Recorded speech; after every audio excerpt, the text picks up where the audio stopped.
Alors, eh bien, bonjour Kim, merci d'être avec nous pour commencer. Peux-tu nous raconter comment tu es tombé dans la musique country? Well, I always listened to country music all of my life in southern Oklahoma and Texas growing up. But I began playing country music by an accident. I was a radio personality doing a remote broadcast at a car dealership, and a band was playing, Russell and the Rustlers. They were a country band, and they were playing LA Freeway, one of my favorite songs, Guy Clark and Jerry Jeff, of course, and I came back singing, and the guitar player pulled me in to the microphone, and I didn't realize I was singing harmony. So they said, now you sing one. I said, I don't know any words. I've never sung. I said, I think I could do Hank Williams. I can't help it if I'm still in love with you. Well, about 3 weeks later, at the New Orleans Jazz and Heritage Festival, my radio station was co-sponsoring a big stage. And Russell and the Rustlers were playing on the stage. So halfway through their set, they called me out. They thanked the radio station for having country music at the New Orleans Jazz Festival. And they said, and now Kim's going to sing. And they kicked off, I Can't Help It If I'm Still in Love with You. And Russ pushed me up, and today I passed you on the street. All of a sudden, everybody was applauding. Now I know Russ was behind them going. But after that, I was hooked. I kept playing and singing with Russell and the Rustlers, and then others and others. I didn't know that. Yeah, that's a funny way to get in. That's really how it happens. Okay, tu es souvent décrite comme la reine du honky-tonk. Es-tu d'accord avec cette appellation, ou alors comment décris-tu ton style musical? Miss Queen of the honky-tonk queen. That's your album. Yes, and I thank Alex Rawls from the Offbeat magazine in New Orleans for bestowing me that title. Yes, a honky-tonk is a little different than country. Country can be, I can tell you the difference between honky-tonk and, let's take Ray Price, for instance. When Ray Price had the Cherokee Cowboys, that was honky-tonk. Heartaches by the numbers. When he became more sounding like Tony Bennett and smoother, that became more of the countrypolitan. Honky-tonk is just a more raw, authentic kind of feel of country, and it's akin to the outlaw movement, Waylon, David Allan Coe, where everything is about the word, the lyrics, and the form, and not so much about the production value. Not about killing or shooting line dancers. Well, that'll happen. Tu as quitté la Louisiane, puis tu as sillonné le Texas pour t'y être installé, je crois, près de Luckenbach. Yes, very near Luckenbach. I loved living in New Orleans for 34 years, and it is where I began singing because music is everywhere. And but I'm a Texas girl, and when I would have some time off, I love to drive to the Texas Hill Country. Were you born in Texas? I was born in the Chickasaw Nation in southern Oklahoma, right across the Texas border. But when I was 5, we moved to. So you're a red dirt girl. Yeah, I'm a red dirt girl. Yeah. So when I was 5, we moved to the Texas Panhandle, town near Palo Duro Canyon, town called Canyon. It's near Amarillo. And so I grew up in Texas and still have family in Oklahoma. But I would take off and drive all the way out to Luckenbach and stay in this area. I feel very blessed. I get to wake up every morning in a place I used to have to go to vacation to. I love it. Love the hill country. You got a ranch there? Oh, it wouldn't. It's a small ranch. It's 3 acres. I don't know what this is. No, yeah. It's not too big, but not too small either. Exactly. It's almost too big for me to mow. Shane suggests I get a few goats. I'll make quick work of that. I know what you're talking about. Yeah. A couple of goats. Might need 6 of them. Yeah. About 6 idiots. I got about 6 goat piece of land. Is what I've got. Do you have cattle? Do you have these animals? No, I don't have any animals yet, because I was coming over here. But when I get back, I really want to look into a couple of goats and chickens. I know that the eggs, the fresh eggs would be great. Tu te produis régulièrement sur les scènes en Europe. Est-ce ta dernière tournée sur le vieux continent? Where were you? Before. Yes. Well, no. I thought about it being the last two. I thought about it being that because a lot of the people that used to book us have passed on or sold. A lot of the big great festivals over here in Europe maybe can do every other year now. It's very hard times, everywhere with the people having money to come to festivals and the festivals doing, but my van is in Germany and I have to pay a lot of money to get the TÜV. And I'm very frugal, George. I thought, well, this goes 2 years. So I think next year might be the final Kim Carson tour. So we're going to do it really big. Tu écris beaucoup de chansons. Où trouves-tu l'inspiration pour toutes ces chansons? Just from things I hear or things I hear myself say. I've got a line in one of my songs from a conversation I had on the phone with Dallas Wayne, our good friend Dallas Wayne from Willie's Roadhouse. And he had offered me a radio job, but I still wanted to play. And I said, I can't ride two horses with just one ass. And you'll hear yourself say something like this, or some of the guys will say something, like, well, we're just a couple of beers behind. And I'll think, that would be a song. So yeah, I just kind of pay attention to something that's funny, that sounds like a hook. And then I write around that. Yeah. Ton énergie sur scène est incroyable. Qu'est-ce que tu ressens quand tu montes devant ton public? Oh, the energy from the people. The people, they plan to come to the shows. They get a babysitter. They drive a long way. We have people here that came from Angers, came from, long distances to be here. And that kind of energy given back to you, it's just reflected and it gives you So that's not on the paper. Que penses-tu des gens qui des scènes où les gens sont assis dans la salle? What do you think of the stages where people are sitting that's the same energy, or no? It's completely different energy. When we do in the States, we call them listening shows. That's maybe one songwriter and accompanist, and then everyone is sitting and they're very quiet and they're really listening to the songs, and that's appreciated. But I think when you come to festivals and the clubs and the honky tonks where people are dancing and singing along, that's the energy that I crave. That's not on the paper. When you go to the Billy Bob's in Fort Worth, people are sitting but they're not listening to the artist. Quand tu vas au Billy Bob's à Fort Worth, les gens sont assis mais ils n'écoutent pas l'artiste. They drink beer and they shout and scream, and the waitress says, "Want to have something else, sir?" What do you think of that? I saw Sturgill Simpson there, and it was terrible. Well, that happens, but we find it as a challenge because we've been playing in the honky tonks so long, like on the touristic places, Bourbon Street. Yep. So, and people don't come; they come to drink and be drunk and meet people. But you learn how to grab them. You learn how to get their attention with something you say, and you engage them from the bar. Hey, you, yeah. You with the Raiders hat on, yeah, and once you get them, then they pay attention to what you're saying, then they pay attention to what you're singing, and then you've got them.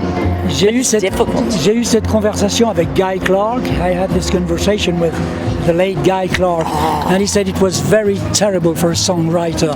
C'était terrible pour un songwriter to be in front of an audience that was not listening but just drinking and having fun. Well, Willie had something similar, and David Allencote. Willie says, because you're trying to sing your songs, Willie says, you just scan the audience and you find that one person that's watching you, and you concentrate on them. You stare at them, you sing just to them, and after a while the people start going, what's he looking at? And then they start, and then you look at them, and then you've trapped them, and then you trap the next one. Now that's what Willie said. David Allencote, I had a conversation with him about early on in his career, him not being accepted. They didn't like his long hair and his earrings and his tattoos, but he was singing country. It was confusing. And he said, when you get those loud people, it used to upset him as well. I don't think I'd want to upset David Allencote. Tu as partagé la scène d'Atlan avec des légendes de la musique country comme Merle Haggard, Dwight Yoakam. Quels souvenirs gardes-tu de ces rencontres? I have good memories. I was completely intimidated by Merle Haggard because he is one of my all-time favorites. And I did get to meet him, and I was so starstruck, George, I couldn't hardly say anything to him. He was very, about my height. and it's not very approachable, or he's Merle Haggard. He doesn't maybe like to just talk to everyone. Donc voilà, j'ai l'honneur de vous présenter Shane, qui est musicien ici à l'American Fair de Chateauneuf-les-Martigues et qui joue avec Kim Carson, et il va parler un peu de lui, qui il est, d'où il vient, comment il a rencontré Kim et ce qu'il fait. Voilà. So hello, my name is Shane Stumpf. First tour with Kim Carson, and it's so far going really good and very exciting. I've been playing with Kim for about a year now. I met her through my band. She actually filled in for me when I couldn't be at a show, and after that we've been duetting, and we really hit it off, and we have the same love for the same kind of music, and really happy to be on this tour with her and get to meet all her friends like you. Donc Shane nous explique un petit peu, je vous ferai la traduction pour le Country Web Bulletin. So you had a band before. What was the name of the band? What kind of music did you play? Did you play different places? I know you're from not far from San Antonio, Texas. Right. So could you tell us about your band and the kind of music you play? Sure. So the band's name is Heartbreak Outlaws, and they were nice enough to let me leave for 2 months so I could be on this tour. But we play traditional country and western. I have original songs, and we mix those in and do a lot of Jerry Reed and Waylon Jennings and a lot of the same stuff that Kim does. And but we have a lot of fun, and we play Lukenbach, Texas, and all around the Texas Hill Country area mostly. Yeah, so just like Kim, you're one of the person that likes true and genuine country music. Yes. And not that rubbish thing from other places in the U.S. That is true. That is true. Thank you very much. Thank you. It was a pleasure to talk with you. Thank you. So how you All right, go easy on me. So it's going to be a kind of monologue because you will have. Bon, donc je vous présente Buckshot Willie, qui est le fiddler de Kim Carson. Il était déjà venu, ça fait quelques années qu'il joue avec Kim. Il va nous parler un petit peu de qui il est, ce qu'il fait, quel est son style de musique, c'est les choses qu'il aime. So I'm asking you, you're Buckshot Willie. You've been playing with Kim Carson for a few years. Can you tell us how you came to meet Kim? Why did you keep playing with her? Did you play with other bands before? What kind of music do you play? Just, you can speak. Go ahead. Yeah, so let's see. When did I meet Kim Carson? I met Kim Carson back in 2016. I think we started playing together. I was playing with another country band in New Orleans, where I just moved to. I was originally born in Hawaii and raised in upstate New York, and I went to school in Montreal. So je parle un très petit peu de français, mais juste un peu. Very good at French. Très bon en français. C'est le seul Américain qui sait prononcer Chateauneuf-les-Martigues. Well, j'ai eu un collaborateur parisien qui m'a donné des leçons en français en échange pour 2 paquets de Gaulois de cigarettes. Et les leçons, comme ça, dans la gorge, re, non mec, la gorge, re. So, je parle un très petit peu de français, mais I was playing with another band called Bicycle Jones, and Kim got up on stage, and the kind of music she liked to play, the more traditional country, it just kind of spoke to me a little bit, and I was like, I really like that. And she's the most professional musician and the hardest working woman in show business, and I wanted to be a part of a more professional unit like that. And a lot of country musicians, they're always chasing girls after the show, and they drink too much and stuff like that.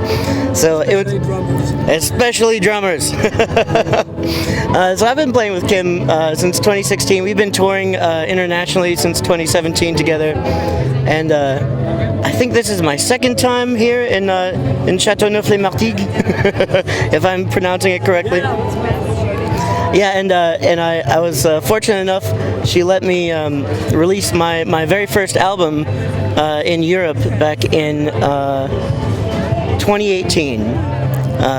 It's called Shot for Charlene, and I tried to incorporate some New Orleans music where I live, and some. Oh, absolutely, yeah.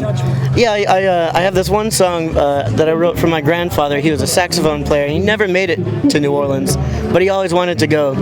And so that song's kind of about this tradition we have called a second line. And the second line, you take your deceased friend or family member, and you take the coffin through the street, and you dance with the coffin. Yeah, and then you take them to their favorite bar. You bring them behind the bar, and stand them up behind the bar. Open the coffin. Yeah. So, yeah. And that way you can have one more drink. That's a New Orleans, Louisiana. And then you can have one more drink with your loved one. I always thought that was a bit macabre, but also kind of a beautiful thing. So I wrote that song. It's called The Candlelight Lounge for that. So in New Orleans, I play a lot of Cajun music, a lot of Zydeco. Zydeco coming from originally the French, les haricots sont pas salés. The beans are not salty. And then, in Cajun French, we've kind of turned that into Zydeco, les haricots Zydeco. Yeah. So Cajun French is a patois that's very hard to understand, at least for me. But over the years, I've come to really enjoy that kind of music. It's the Cajun culture is it is very festive, and it comes from a place of great pain. They were kicked out of their homeland in Canada when the English came in, right? And they came all the way down from a more temperate climate of Canada to the swamp where it's very hot. There are bugs, there are alligators, there are snakes, and they made it work. And that's reflected in the music and the food. But and then Kim came along, and I learned that country music wasn't just tight-fitting jeans and a grocery list of, I got my blue jeans on and my cowboy hat and, lost my dog and but there are real stories there, and I love that. Exactly. Yeah, so that's pretty much, that's me in a nutshell. And I couldn't be happier with where I'm at playing with Kim. She's taught me so much. We can feel it. Yeah. Are you going to play The Devil Went Down to Georgia? Well, You're very good at it. Thank you. I do the best I can with the fingers God gave me. I'll have to leave that up to the boss over there. But if she'll let me, I'll play it. Thank you very much. It was a pleasure. Thank you, George. Merci beaucoup. De rien. Shall we?